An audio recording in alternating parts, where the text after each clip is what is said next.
இயேசு கிறிஸ்துவின் நாமத்தினால நீங்கள் ஒவ்வொருவரையும் இந்த இயேசு வைப்பிக்கிறாருடைய பைபிள் மெடிடேஷனுக்கு உங்களை வாழ்த்தி வரவேற்கிறேன். நீங்களாம் நல்லா இருப்பீங்கன்னு சொல்லி கற்றுக்கள் விசுவாசிக்கிறேன். இப்போ நம்ம மொத்தமாக சேர்த்து வச்சு இப்போது ஒரு 5 அதிகாரம் சேர்த்து வச்சு ஒரு வாரத்தில் நம்ம சண்டே நம்ம என்ன பண்ணுவோம், தியானிப்போம். ஆனால் இனிமேல் எப்படி அப்படின்னா ஒவ்வொரு நாளுமே என்னாகமத்தை பார்த்திங்கன்னா ஒவ்வொரு நாளுமே நம்ம என்ன பண்ண போகிறோம், மெடிடேட் பண்ணிவிட்டு ஆனால் அது வீடியோவாக நம்ம என்ன பண்ண போகிறோம், அப்லோட் பண்ண போகிறோம். ஓகே, இன்றைக்கி எந்த அதிகாரம் பார்க்க போகிறோம்னு பார்த்தீங்கன்னா, கடைசியாக பார்த்துட்டு விட்டது 17ஆம் அதிகாரம் வரைக்கும் பார்த்தோம். நம்ம இன்றைக்கி பார்க்க போகிறது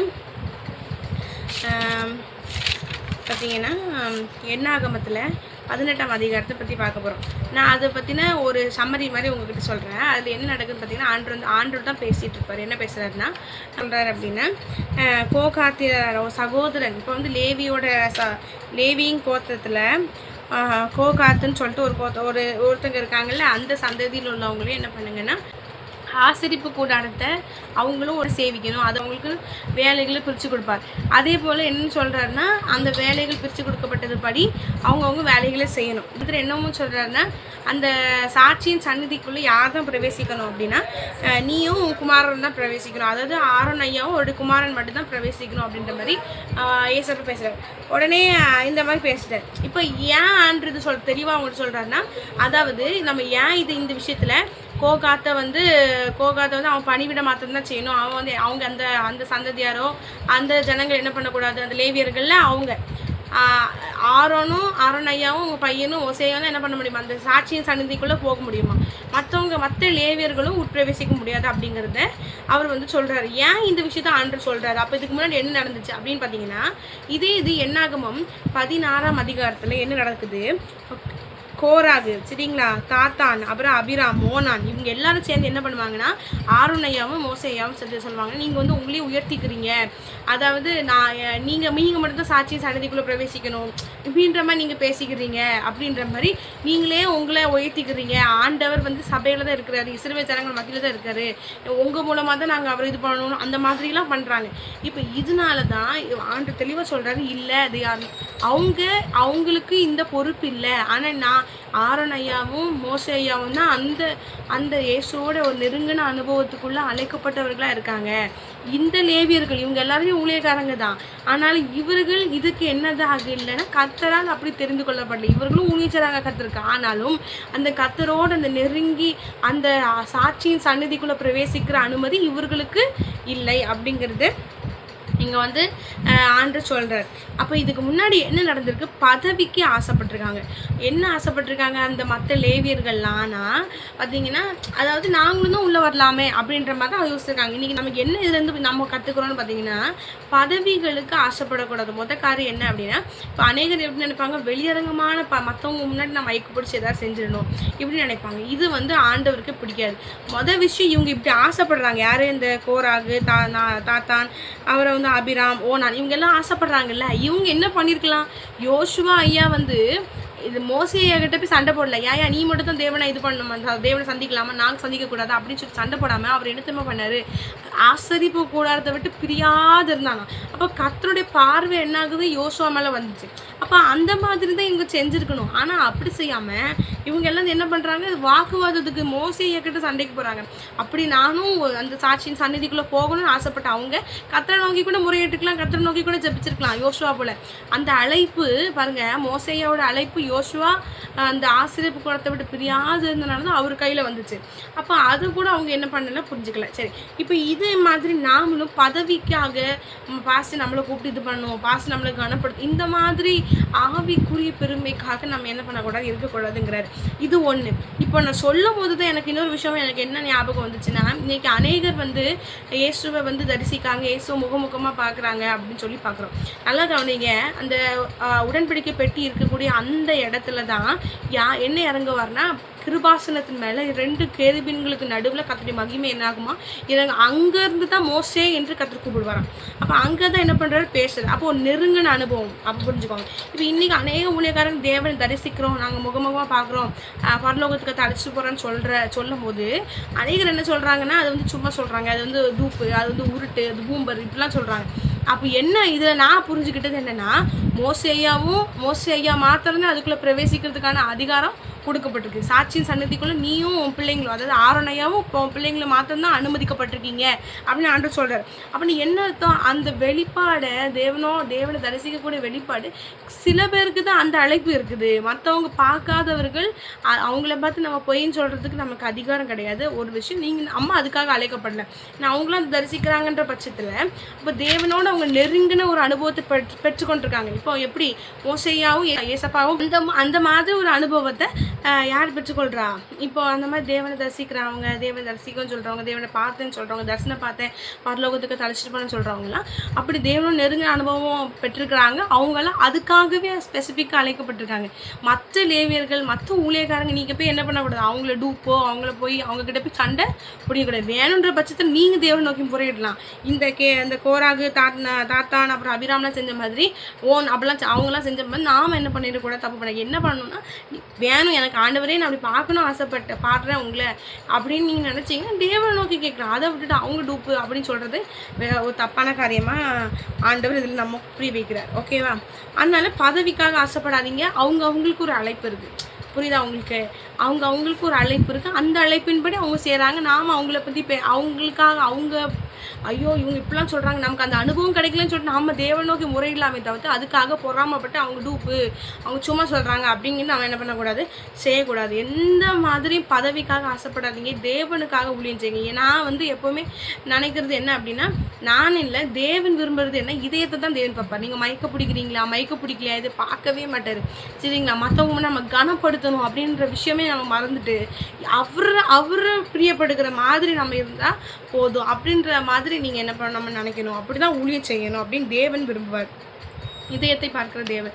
ஓகே, இதில் நம்ம அதை பார்க்குறோம். அதே மாதிரி அடுத்து இதில் ரெண்டாவது ஒரு இன்சிடெண்ட் நடக்கும். என்ன நடக்கும் பார்த்தீங்கன்னா, ஆண்டவர் சொல்வார், இஸ்ரேல் ஜனங்கள் என்ன பண்ணுவாங்க? ஆண்டவருக்கு பலியிடுவாங்க, அப்படி தானே? அப்போ அந்த பலிகளில் எதெல்லாம் கத்தருக்கு தகனிக்கணுமோ அதை மாத்திரம் தகனிச்சுட்டு, கொழுப்பு அது ரத்தத்தை தெளிக்கிறது இந்த மாதிரியான விஷயங்களை மாத்திரம் தகனிச்சுட்டு மற்றது எல்லாம் வச்சு யாருடைய பங்கை கொடுத்துருவாருன்னா ஆரோனுக்கும் அவங்க பிள்ளைங்களுக்கும் கொடுத்துருவார். அது எப்படி கொடுக்காரா? இஸ்ரவேலர் எல்லா காணிக்கைகளின் படைப்பும் உன்னுடையவைகள், அது நித்தியமாக ஜெனரேஷன் ஃபுல்லாக நீங்கள் அதை என்ன பண்ணலாம், அது உங்களுக்குன்னு கொடுக்கப்பட்டது அப்படின்னு சொல்கிறாரு.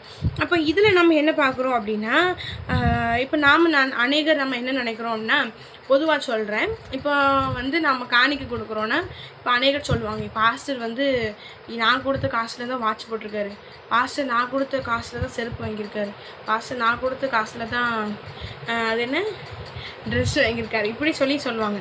அப்போ இதில் ஆண்டரே சொல்லிட்டாரு. என்ன சொல்கிறாருன்னா, எனக்கு கர்த்தருக்கு படைக்கப்படுகிற பலியில் ஆண்டவர் தான் இந்த பங்கை பிரித்து இது உனக்குன்னு கொடுக்குறாரு. சரிங்களா? இத்தனை இது மாத்திரம்தான் நான் எடுத்துக்கிறேன், இது மட்டும் எனக்கு தகனிக்கணும், மிச்சது எல்லாவற்றையும் என்ன பண்ணுறேன்?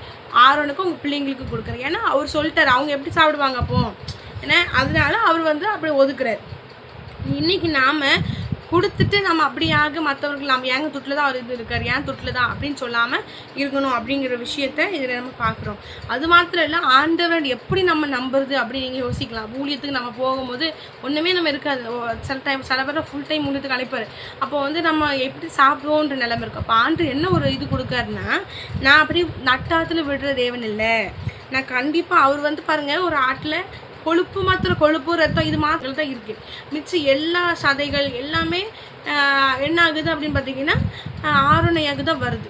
அப்போது அதிகப்படியான பங்கு தான் அன்று கொடுக்கும். அப்போ நமக்கும் அப்படி தான், நம்ம ஒன்றுமே எல்லாத்தையும் விட்டுட்டு ஊழியத்துக்கு வரோம் அப்படின்னா அந்த சும்மாவே அப்படி என்ன பண்ண மாட்டார், கைவிட மாட்டார். எப்படி ஆரோனையாவை இஸ்ரவேல் ஜனங்கள் கொடுக்குற காணிக்கையை ஏசப்பாக்கு படைக்கிறாங்களே, அது எல்லாமே படைக்கப்பட்டது போக மீதி எல்லாமே யாருடையதுங்கிறாரு, அது ஆரோனுடையது, ஆரோனுடைய குமாரனுடையது அப்படின்னு சொல்கிறாங்க. குமாரதிகள் கூட அதை சாப்பிடலாம், பரிசுத்தமாக இருக்கிற யாருமே அதை சாப்பிடலாம் அப்படின்ற மாதிரி தேவன் சொல்கிறார். இது மாதிரி சொல்லலை. அப்போ நட்டாத்தில் விடுற தேவன் இல்லை, கர்த்தர் நிச்சயமாக நமக்கு கொடுத்து ஆசிரியப்பார் அப்படின்னு புரியுது. இன்னொன்று என்னென்னா தசம பாகம். இன்னும் அதிலே போட்டிருக்கு, இப்போ லேவியர்களும் வேலை செய்கிறாங்க அப்படி தானே? அப்போ இந்த மற்ற லேவியர்கள் இப்போ ஆரணையாக அவங்க குடும்பத்தை தவிர்த்து மற்ற லேவியர்களும் வேலை செய்கிறாங்க. இப்போ இந்த லேவியர்கள் என்ன பண்ணோம், அந்த லேவியர்களும் செய்கிற பணிவிடைக்காக என்ன பண்ணப்படுது அப்படின்னு பார்த்தீங்கன்னா, ஜனங்கள் என்ன பண்ணுவாங்கன்னா தசம பாகம் கொடுப்பாங்களாம். யார்? தசம பாகம். அதாவது என்ன சொல்கிறாருன்னா கர்த்தர், நீங்கள் இஸ்ரவேல் ஜனங்கள் வந்து இஸ்ரவேல் ஜனங்கள்கிட்ட உங்கள் பங்கை நீங்கள் எதிர்பார்க்காதீங்க, நான் தான் உங்கள் பங்கு, நான் தான் உங்களுக்கு சுதந்திரம் அப்படிங்கிறார். எப்படின்னா எல்லாருக்குமே நிலங்கள் பிரிக்கப்படும், ஆனால் வந்து லேவியர்களுக்கு ஒன்றுமே கொடுக்கப்படாது. அந்த மாதிரி ஆண்டு சொல்கிறாரு, நீங்கள் வந்து பங்கு இஸ்ரவேல்கிட்ட எதிர்பார்க்காதீங்க, நான் தான் உங்கள் பங்கு, நான் தான் உங்கள் சுதந்திரங்கிறாரு.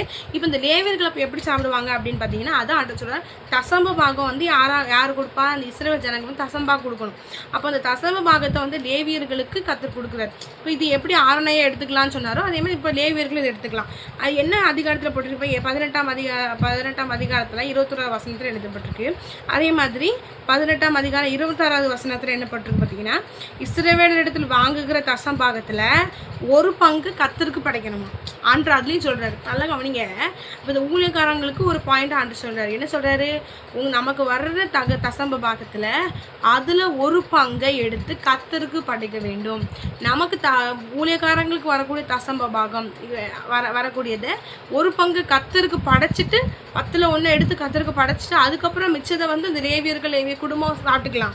ஆனால் என்ன சொல்கிறாரு, 10ல் 1 வந்து கர்த்தருக்கு கொடுங்க அப்படின்னு சொல்கிறாரு.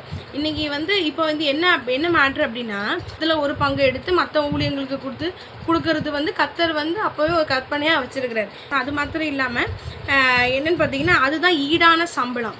அதாவது என்ன சொல்கிறாரு, அந்த தசம பாகம் அந்த லேவியர்களுக்கு போகுதில்ல, இஸ்ரவேலர்கிட்ட இருந்து லேவியர்களுக்கு போகுதில்ல, அது வந்து அவங்க வேலை செய்கிறாங்களா அதுக்கு ஈடான ஒரு சம்பளமாக போகுது அப்படிங்கிறாரு. அப்போது ஊழியர்களும் என்ன பண்ணணும், கரெக்டாக அந்த வரக்கூடிய தசம்பாகத்தில் 10ல் 1 பங்கு எடுத்து மற்ற ஊழியங்களுக்கு கொடுக்கணும், அதுவும் கரெக்டாக இருக்கணும். அதே போல் நாமளும் கூட கொடுக்குற நாமளும் நம்ம காசில் தான் அவர் வாங்கி போட்டிருக்காரு, நம்ம காசில் தான் அவர் இது பண்ணுறாரு, அந்த மாதிரி சொல்லக்கூடாது. நம்ம கர்த்தருக்கு கொடுக்குறோம், கர்த்தர் தான் அதை பிரித்து கொடுக்குறாரு. இப்போ என்ன பாயிண்ட், அந்த ஊழியக்காரங்க வந்து கர்த்தரை நம்ம கொடுக்குறது நம்ம கடமை, அவங்க எப்படி யூஸ் பண்ணுறாங்கிறது நமக்கு அது இஷ்டமே கிடையாது, நம்ம அதை தலையிடவே கூடாது. அது கர்த்தருடைய பார்வையில் நம்ம கரெக்டாக இருந்துட்டு போயிடணுமே தவிர்த்து அவங்க எப்படி யூஸ் போட்டு ஊழியத்துக்கு யூஸ் பண்ணாலும் சரி, இல்லை அவங்க கர்த்தர் எப்படி சொல்கிறாரோ அதன்படி அவங்க யூஸ் பண்ணுவாங்க. நம்ம அந்த விஷயத்தில் கர்த்தரே ஒருவேளை வாட்ச் எடுப்பா அந்த காசை வச்சு அப்படி சொல்லியிருக்கலாம், நமக்கு தெரியாது. அப்போது நாம் அதில் தலையிடாமல் அவர்களோட வசதியை பார்த்துட்டு இருக்காம நம்ம கர்த்தருக்கு கொடுக்கணும், அந்த ஒரு மென்டாலிட்டிக்குள்ளே வரணும். நம்ம கொடுத்தா தான் நம்ம ஆசீர்வாதமாக இருக்க முடியும் அப்படின்ற ஒரு உணர்வுக்குள்ளே நம்ம வரணும். இப்போ இந்த அதிகாரத்து மூலமாக நம்ம என்னெல்லாம் பார்த்துருக்கோன்னா, பதவிக்காக ஆசைப்படக்கூடாது. 2வது விஷயம், ஒருவேளை நம்மளும் அந்த மாதிரி பரலோக அனுபவங்களை பெற்றுக்கொள்ளணும்னு நினச்சிங்கன்னா கண்டிப்பாக என்ன பண்ணணும், மற்ற ஊழியக்காரங்களை பற்றி அவங்க பொய்ன்னு சொல்கிறது காட்டிலும் தேவ சமூகத்தில் உட்காந்து தேவன்கிட்ட கேட்கலாம். பைபிள்லேயும் அத்தனை ஆதாரங்கள் இருக்குது, தேவனை பார்க்கும்போது தேவன் தரிசிக்க முடியும்னு சொல்லி. அப்போ அப்படியா நம்ம என்ன பண்ணணும், தேவன்கிட்ட நெருங்கணும். சரி, மற்றவங்க தப்பு சொல்லாமல். அதுக்கப்புறம் வந்து பார்த்திங்கன்னா, பலிகள் எல்லாம் உன்னுடைய தான் ஆண்டு சொல்கிறார். ஊழியக்காரங்களாம் ஆனாலும் ஆண்டு ஃபுல் டைம் ஊழியத்துக்கு அழைக்கிறாரு, நட்டாத்தில் விட்டு வரோம் அப்படின்னு நினைக்கக்கூடாது. ஏன்னா ஆண்டு சொல்கிறாரு, அந்த எண்ணத்தை ஒரு ஆடு பலியிட்டாங்கன்னா அந்த ஆடில் ஆண்டவருக்கு போக மிச்சது எல்லாமே ஆரோனையாக தான் போய் சேரும், ஆரோனையாகவும் குடும்பத்துக்கு தான் போய் சேருங்கிறார். அப்போ அவ்வளோ பெரிய பங்கு ஆண்டு கொடுக்குறாரு. அப்போ நாமளையும் ஊழியத்தை அழைக்கிற தேவன் கட்டாயமாக நம்மளை என்ன பண்ண மாட்டார், நடு ரோட்டில் நட்டாச்சா என்ன பண்ண மாட்டார், விட மாட்டார். ஒருவேளை அப்படிப்பட்ட சூழ்நிலை வந்தால் நிச்சயம் கர்த்தர் காப்பார். அது ஒரு பாயிண்ட். அதுக்கப்புறம் பார்த்தீங்கன்னா, இதே போல் லேவியர்களும் என்ன பண்ணணும்னா, லேவியர்களுக்கு சம்பளமாக எது கொடுக்கப்படும், தசம்பாக இஸ்ரவேல் ஜனங்கள் கொடுப்பாங்க. அந்த தசம்ப பாகத்துலேயுமே லேவியர்கள் 10ல் 1 பங்கு எடுத்து கர்த்தருக்கு படைக்கணும். மற்ற ஊழியங்களுக்கு பாஸ்டர்ஸ் ஊழியக்காரங்க அவங்களுக்கு ஒரு தசம்பாகத்தில் எடுத்து கொடுக்கணும், 10ல் 1 பங்கு கொடுக்கணும்னு சொல்லி தேவன் விரும்புகிறார். இந்த விஷயத்தை நம்ம இன்றைக்கி பார்த்துருக்கோம். நம்ம இது வரைக்கும் நம்ம இந்த காரியங்கள் நம்ம செய்யலை அப்படின்ற பட்சத்தில் நம்ம செஞ்சு கர்த்தருக்கு பிரியமாக நடப்போம். கர்த்தர் நிச்சயம் உங்களை ஆசீர்வதிப்பார். கர்த்தரை பிரியப்படுத்தணும்னு நினச்சிங்கன்னா, ஊழியக்காரங்களை பிரியப்படுத்தினாலேயோ மனுஷர்களை பிரியப்படுத்தினாலேயோ எதுவுமே நடக்காத. கர்த்தரை பிரியப்படுத்தும். கர்த்தர் நிச்சயம் உங்களை ஆசீர்வதிப்பாராக. நாளைக்கு இன்னொரு அதிகாரத்தோடு உங்களை சந்திக்கிறேன். அதுவரை பாய்.